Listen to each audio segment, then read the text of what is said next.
इससे पहले वाले वीडियो में हमने नातेदारी की रीतियों के बारे में चर्चा की थी और रीतियों में भी हमने 2 रीतियों की व्याख्या की, जिसमें पहली थी परिहार संबंध, दूसरी परिहास संबंध और तीसरी रीति है माध्यमिक संबोधन। माध्यमिक संबोधन हम उस रीति को कह सकते हैं जहाँ एक संबंधी किसी दूसरे संबंधी को बुलाने के लिए या संबोधित करने के लिए वह किसी तीसरे व्यक्ति का सहारा लेता है और इसीलिए इसको माध्यमिक संबोधन की संज्ञा दी गई है। हम देखते हैं कई समाजों में ऐसे नियम हैं जहाँ संबंधी को उसके नाम से नहीं पुकारा जाता और उसे पुकारने के लिए किसी अन्य व्यक्ति को माध्यम बनाया जाता है। जैसे हम कई सभ्य समाजों में यदि देखते हैं तो पत्नियां जो हैं वो अपने पति का नाम नहीं लेके और अपने बच्चे या लड़के या लड़की का नाम लेके पुकारती हैं कि गुड्डी के पापा या मुन्ना के पापा, इस तरीके से, यानी सीधे वो पति का नाम नहीं लेती हैं।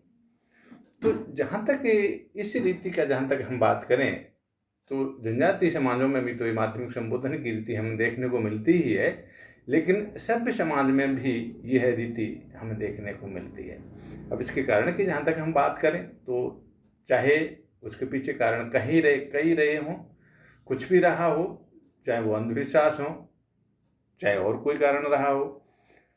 जैसे उत्तर भारत के समाजों में, हम सभ्य समाजों की जहाँ तक बात करें तो वहाँ भी जब पत्नी अपने पति का नाम नहीं लेती, जब कारणों की जब बात हम करते हैं, वहाँ पूछते हैं, तो ऐसी वह मान्यता है कि पति का नाम लेने से पति की जो उम्र है वो कम हो जाती है, इसलिए वहाँ पतियों का नाम पत्नियाँ सामान्यतः नहीं लेती हैं।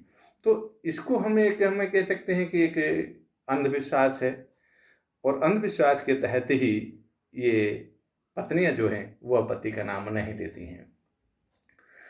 तो जैसे हम देखते हैं कि भारतीय समाज में एक स्त्री जब अपने पति को पुकारने के लिए पुत्र या पुत्री का नाम लेकर पुकारती है, जैसे अमुक के पिताजी या अमुक की माँ आदि, तो यहाँ माध्यमिक संबोधन की जहाँ तक बात है तो इस शब्द का जो प्रयोग किया था मानव शास्त्र के इतिहास में या साहित्य में, तो वो मानव शास्त्री का नाम था टायलर। उन्होंने ही इस शब्द का सबसे पहले प्रयोग किया। इस प्रथा का प्रचलन टायलर, फ्रेजर, लोबी, ये कुछ ऐसे मानव शास्त्रियों के नाम हैं जिन्होंने दुनिया के विभिन्न भागों में यानी विभिन्न समाजों का अध्ययन किया और उस अध्ययन में इस रीति को उन्होंने पाया, जिसमें हम कुछ देशों की यदि बात करें तो दक्षिण अफ्रीका है, पश्चिमी है, कनाडा है, भारत है, ऑस्ट्रेलिया है, न्यू गिनी है, मलाया है, चीन है, उत्तरी साइबेरिया है, ब्रिटिश है, कोलंबिया है, अंडमान है, लंका है, फिजी द्वीप है, मेलेनेशिया है। ये कुछ ऐसे देश हैं जहाँ इन देशों का जब उन्होंने अध्ययन किया तो इन देशों में ये माध्यमिक संबोधन की रीति इनको देखने को मिली, जहाँ एक व्यक्ति किसी दूसरे को पुकारने के लिए किसी तीसरे को माध्यम में रखता है और माध्यम बनाकर उसको पुकारता है।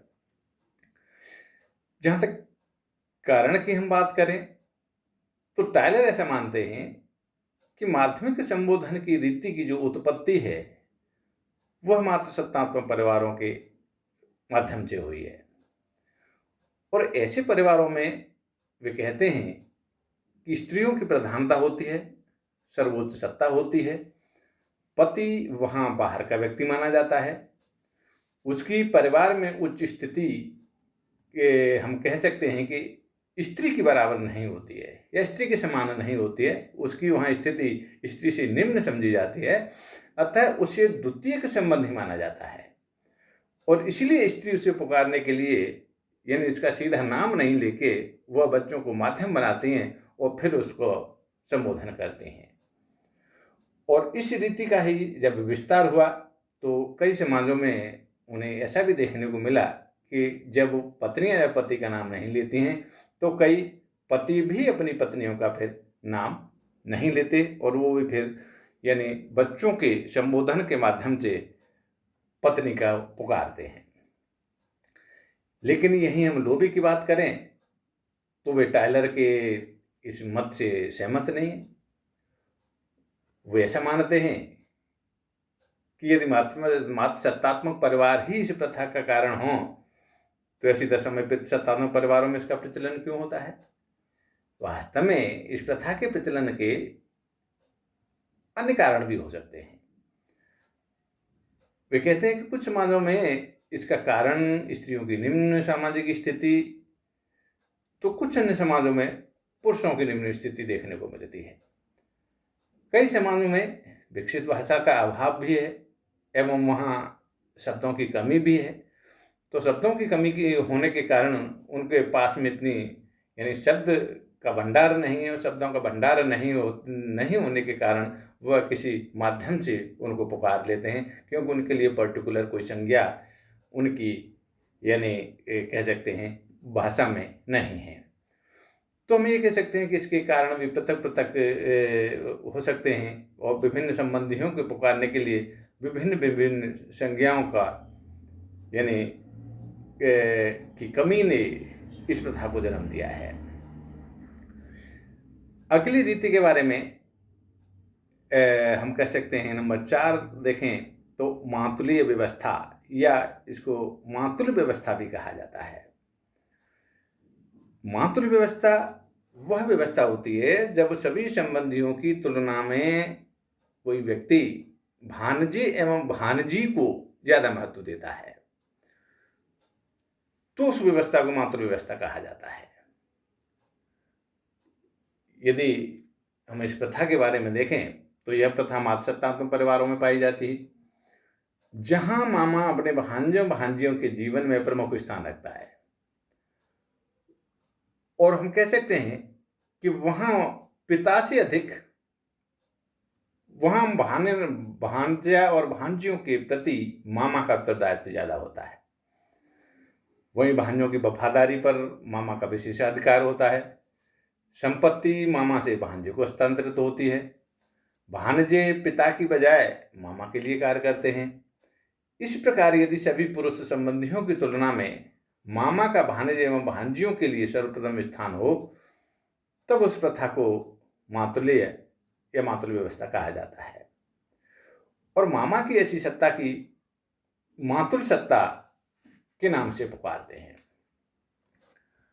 भांजा और भांजी अपने मामा के घर पर ही रहकर इस अवस्था में बड़े होते हैं और वही मातृस्थानीय जो निवासी माने जाते हैं। मातुलीय प्रथा मातृसत्तात्मक समाज की हम कह सकते हैं कि एक समान विशेषता है।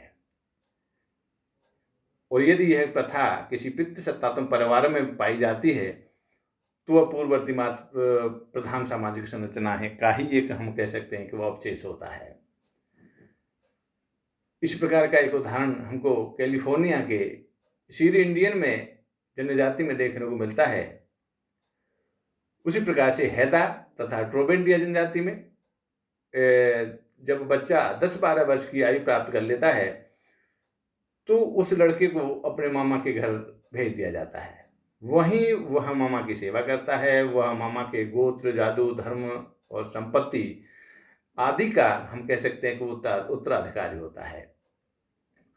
वहीं होपी एवं जूनी जनजाति में पुत्र विवाह योग्य होने तक तो अपने पिता के यहाँ रहता है, लेकिन उसके बाद वह मामा के घर चला जाता है और वह मामा ही उसका विवाह करता है और वह मामा के परिवार का ही सदस्य बन जाता है। कहीं कहीं इसके अध्ययन में मानव शास्त्रियों को कहीं कहीं कुछ ऐसे भी उदाहरण मिले जहां भांजे एवं पुत्रों में संघर्ष देखने को मिला है। ट्रोवेंडिया द्वीप में मेलिनोवस्की ने ऐसे ही संघर्षों का कई बार उल्लेख किया है। जब कभी किसी पिता का लगाव जब अपने पुत्र के साथ अधिक हो जाता है तो वहां भांजा उसका विरोध करते हैं। तो ऐसा संघर्ष भी वहां देखने को मिला। तो कुल मिला के हम कह सकते हैं कि मातृ व्यवस्था या मातुल्य जो रीति है वह रीति है जहाँ भांजे और भांजियों के लिए मामा महत्वपूर्ण होता है।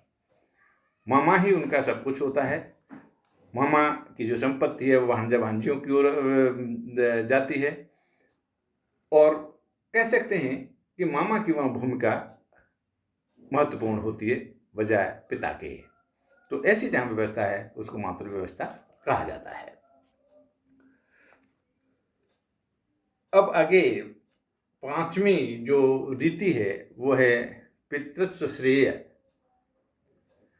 पितृत्व श्रेय जो रीति हम जो कहते हैं, यहाँ प्रथा कह सकते हैं इसको, तो हम कह सकते हैं कि जिस प्रकार से एक मातृसत्तात्मक परिवार में जो मामा को अधिक महत्व दिया जाता है, या हम कह सकते हैं कि मामा का जहाँ विशेषाधिकार होता है, वैसे ही पितृसत्तात्मक परिवारों में पिता की बहन अथवा बुआ, जिसे पितृससा भी कहते हैं, का वहां पर विशेष महत्व होता है। वहां मामा का महत्व था भांजे और भांजियों के लिए, लेकिन यहाँ भतीजे और भतीजियों के लिए बुआ का विशेष महत्व होता है। डॉक्टर रिवर्स ने वैक्सद्वीप का जब अध्ययन किया तो उन्होंने वहाँ इस प्रथा का प्रचलन पाया।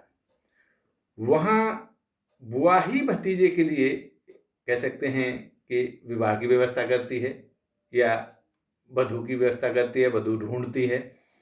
भतीजा माँ से अधिक वहाँ बुआ का सम्मान करता है, वही बुआ की संपत्ति का उत्तराधिकारी होता है, और उसकी संपत्ति को मनमाने ढंग से वह खर्च भी कर सकता है। तो ऐसी जहाँ व्यवस्था होती है उसको हम पितृत्व श्रेय व्यवस्था कह सकते हैं या रीति कह सकते हैं। जहाँ तक हम भारत की बात करें तो भारत में टोडा जनजाति में बच्चे का नामकरण का जो अधिकार है या वो बुआ के पास होता है। कुछ जनजातियों में बुआ का ही यानी यह भी अधिकार है कि वो दाह संस्कार की क्रिया भी करती है। दक्षिण अफ्रीका की कुछ हम जनजातियों की बात करें तो वहाँ बुआ के सम्मान की यह प्रथा प्रचलित है, जहाँ बुआ को बहुत ही सम्मान दिया जाता है। इस प्रथा के बारे में चैपल तथा कून का कहना है कि जिन संबंधियों से विवाह के बाद सामाजिक अंतःक्रिया जहाँ शिथिल होने की संभावना होती है, उन्हें सतत बनाए रखने के लिए, या हम कह सकते हैं कि उनको सक्रिय रखने के लिए इस प्रथा का चलन हुआ। बुआ विवाह के बाद दूसरे परिवार में जहाँ चली जाती है, अतः वह अपने जन्म के परिवार ने संपर्क बनाए रखने के लिए ही पितृत्व श्रेय प्रथा को हम कह सकते हैं कि का प्रचलन हुआ, या इसके कारण ही इस प्रथा का हम कह सकते हैं जीवित रहना जो उसका है, तो उसका कारण एकमात्र यही है। अब इसके बाद में छठी जो नंबर 6 जो अपने रीति है वह है सहप्रसविता या सहकष्टी। एक बहुत ही यानी रोचक, जिसमें यानी यह एक ऐसी प्रथा है, और इस प्रथा का जहाँ तक संबंध है प्रसव काल से जोड़ा जाता है। कुछ जनजातियों में ऐसी प्रथा देखने को मिलती है कि जब पत्नी के कोई संतान होने वाली हो तब पुरुष को उन सारे निषेधों का पालन करना पड़ता है जिनका पालन उसकी पत्नी करती है। वह भी इसी प्रकार के कष्टों को झेलता है जो कष्ट प्रसव को होते हैं, प्रसवा को होते हैं। वह भी पथ्य का भोजन करता है, उसे भी प्रसवा पत्नी के कमरे में ही रखा जाता है, तथा उसे भी प्रसवा की तरह ही अछूत माना जाता है। भारत में जहाँ तक बात है तो खासी एवं टोडा जनजाति में यह प्रथा देखने को मिलती है। एक खासी पति को पत्नी की तरह नदी पार करने एवं कपड़े धोने की उस समय तक मनाई रहती है जब तक संतान होने के बाद देवी देवताओं की वह पूजा नहीं कर लेती। यानी जो निषेध, जो प्रतिबंध एक गर्भवती स्त्री पर होते हैं, वही के वही प्रतिबंध, वही के वही निषेध, वही के वही पथ्य सब उसके पति पर भी लागू होते हैं और वह उनका पालन करता है। तो इस प्रथा को हम सहप्रसविता या सहकष्टी के नाम से जानते हैं। इस प्रथा के जहाँ तक प्रचलन के कारणों की हम बात करें कि इस प्रथा का चलन कैसे हुआ, उसके पीछे क्या कारण है, तो बहुत से मानवशास्त्रियों ने इसके बारे में अपने अपने मत रखे हैं। कुछ विद्वानों ने इसे मात्रक पितृक संकुल की संक्रमण व्यवस्था के अवशेष के रूप में माना। तो मेलिनोवस्की ने सहप्रसविता को वैवाहिक संबंधों को और अधिक कह सकते हैं कि मजबूत बनाने और आपस में प्रेम प्राप्त करने का एक सामाजिक क्रिया और एक बहुत ही अच्छा उपाय माना है। उनका ही मानना है कि जब एक पत्नी के साथ साथ जब पति भी उसके सुख दुख में शामिल होकर उस प्रकार की क्रिया करता है तो उनमें आपस में प्रेम बढ़ता है।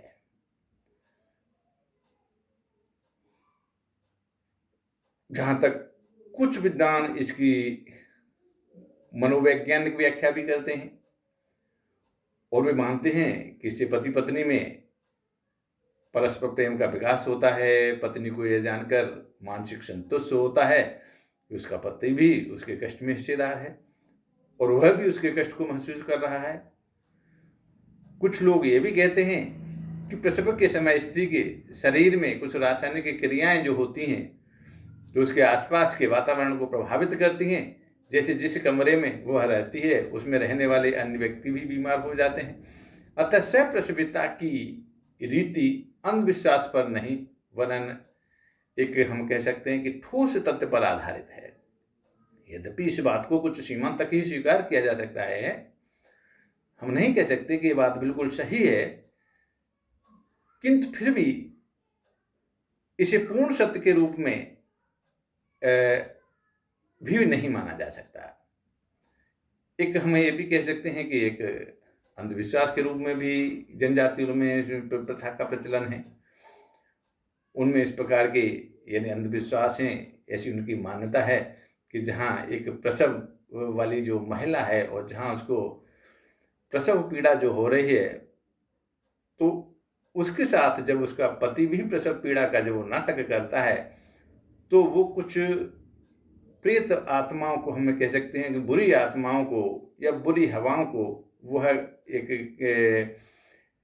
कह सकते हैं कि उसको भ्रमित करने के लिए वह इस प्रकार का नाटक करता है जिससे वह प्रसवा पर कोई अपना प्रभाव नहीं डाल सके या उसके बच्चे पर कोई प्रभाव नहीं डाल सके। तो ऐसा भी कुछ लोग ऐसा इसका कारण मानते हैं। तो वहीं जहाँ तक हम भारतीय मानवशास्त्रियों की जहाँ तक बात करें तो डॉक्टर दुबे ऐसा मानते हैं कि इस प्रथा का प्रचलन सामाजिक पितृत्व निर्धारण करने के लिए हुआ होगा। बहुपति विवाही तथा मातृसत्तात्मक परिवारों में जहाँ संतान का जैविक पिता की यानी हम कह सकते हैं पहचान नहीं हो पाती है, वो अज्ञात ही होता है, तो वहाँ वही व्यक्ति संतान का पिता माना जाता है जो सहकष्टी रीति का पालन करता हो। तो विभिन्न समाज शास्त्रियों में या मानव शास्त्रियों ने इस रीति के बारे में अपने अपने मत व्यक्त किए हैं। तो हम यहाँ किसी एक सर्वमान्य कारण तो हम यहाँ इसका नहीं दे सकते, लेकिन हम इतना अवश्य कह सकते हैं कि एक मनोवैज्ञानिक कारण ये इतना अवश्य हमको कुछ सटीक लगता है, सही लगता है कि इस प्रकार के क्रिया से पति और पत्नी में आपस में प्रेम में या प्रेम का विकास अवश्य होता है, प्रेम में वृद्धि अवश्य होती है। इतना कह सकते हैं कि ये बात कहीं तक बहुत सही भी है। इसके आगे अब हम नातेदारी का महत्व की जहाँ तक बात है हम अगले वीडियो में चर्चा करेंगे। धन्यवाद।